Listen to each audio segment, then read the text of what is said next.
Playing deaf games to put food on the table may just be one of my favourite light novels. And you know what? I wasn't expecting it. Join me as I'm going to tell you why this one is worth checking out. Hello and welcome back to the channel. It's been a while since I did a one-on-one review, hasn't it?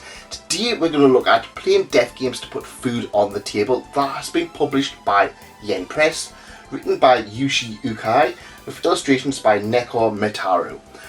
Now, I'm going to be perfectly honest, this was a review copy sent to me by Yen Press. Don't let that deter you, because I'm going to be honest, I like to have full transparency when it comes to these videos, and this one is one that I think a lot of people are genuinely going to enjoy. Now, I'm going to be perfectly honest, I'm not a huge fan of the deaf game trope. I feel like it's been overdone and very rarely does it hit the highs. Now, I grew up with the likes of Battle Royale and Kaiji and Yu-Gi-Oh! And I feel like we've seen the deaf game trope done time and time again, and if I'm perfectly honest, I do feel like deaf games are targeted towards a younger audience. An audience that kind of just wants to see people die, and well, sometimes you might get a little bit of a philosophical lesson in amongst them. And that's perfectly fine. For me, deaf games, more often than not, I just can't get into them. I like Squid Game, but I wasn't mental for it. I love Kaiji, and if I'm honest, I very rarely feel like a series hits Kaiji levels. Now, let's be honest here. Putting deaf games on the table, playing deaf games on the table, it's no Kaiji. Don't go into it thinking it's another Kaiji, but you are going to get a rather fun series. Now, this series follows a girl called Yuki. She wakes up and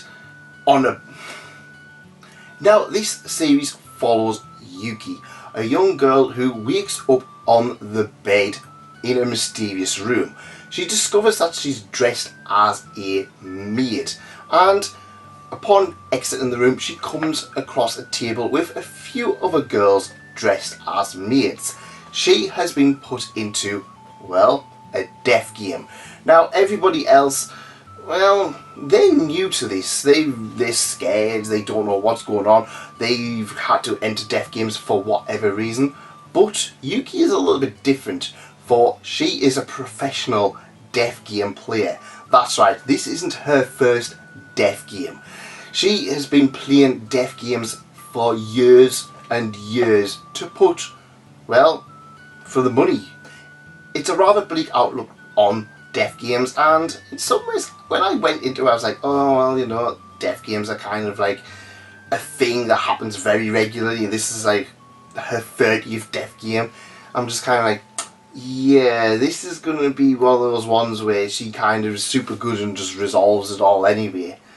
And yeah, so about Yuki, deaf games, this is nearly number 30 of her deaf games.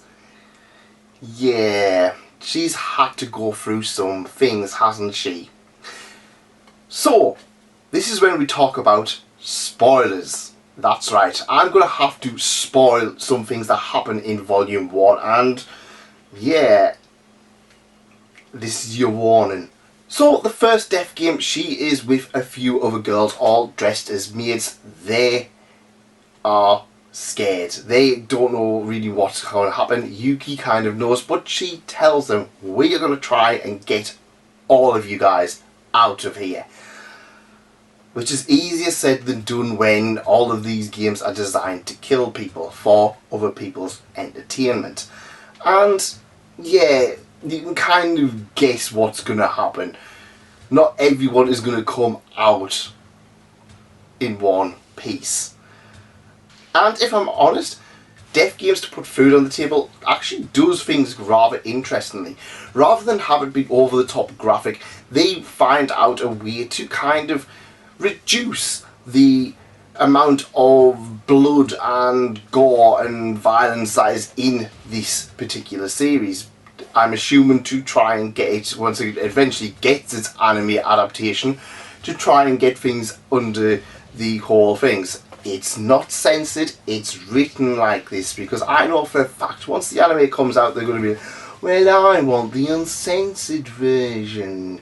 Yeah, there's decapitation, there's killings, there's death, there's all kinds of things in this series. But what happens is they have a system where your blood turns into stuffing, so it kind of makes things look, well, less violent and more fun, I suppose. And of course there's people are still bleeding out and dying and what have you, but yeah, they also have a way, so obviously, you know, you lose your wrist or whatever, there's a way to kind of have it sewn back on by the finest doctors in the world. I'm assuming it's a Blackjack reference, maybe? So yeah, while we do have decapitations and killings and stuff like that, it doesn't necessarily feel like everything's stacked against them. But as in true Death Game fashion, there are a few twists and turns, and Yuki is going to have to do things, well, she's not exactly the nicest person, we'll see. This is one of those ones where the protagonist isn't a nice person. And I'm fine with that. I know a lot of people kind of just like, oh well, I want my protagonist to be absolutely perfect. And I'm just like, no, in real life, very little people are absolutely perfect. This is a person who has to survive death games and put money on the table. So yeah, she's going to have to do things that she doesn't really want to have to do, which unfortunately might come at the expenditure of some of her teammates. So yeah, I'm not going to exactly spell it out for you guys, but yeah, Yuki is not the nicest person. She's having to survive. She's doing what she has to. You can read this and add things together. So chapter 1 of this light novel is about the Maid Death Games, but don't think that it ends with that. This is a series about multiple death games, and I'm assuming it's going to go the Wandering Witch route, in which characters from different death games who survive are more than likely going to end up appearing in subsequent volumes, because this is doing things out of order. The first one is one of the later death games, and the second death game, which has got all the characters in Bunny Girl outfits, is a far earlier one. So yeah, we're going to see characters jumping all over the place, a lot of recurring characters, and yeah, while that doesn't really stick for volume 1, in subsequent volumes it does mean you're going to have some characters that you are a little bit more attached to, because let's face it, if you aren't attached to a character and they die in chapter 1 or chapter 2, you're probably not really going to feel much for them.